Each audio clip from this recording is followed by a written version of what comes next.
করে ঘুম থেকে উঠে এবার কাঁদছে।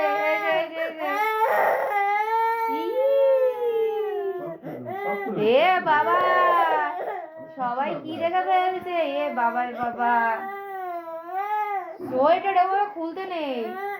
দেখো দেখো কিভাবে টানছে। সব খুলে দেবো, কিচ্ছু লাগবে না।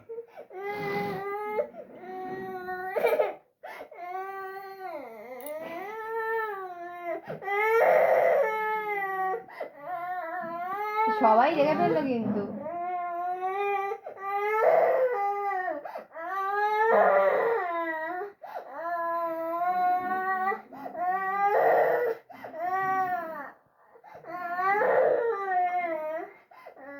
সোয়েটার সহজে খোলা যাবে না। উপরের ঘরে আছে, খুব ঠান্ডা হাওয়া দিচ্ছে। সব আটকে দিয়ে এসছি, দেখ উপরের ঘরটা নতুন করে দিয়ে এসছি। দেখবি, চল উপরের ঘরটা চল, দেখাচ্ছি।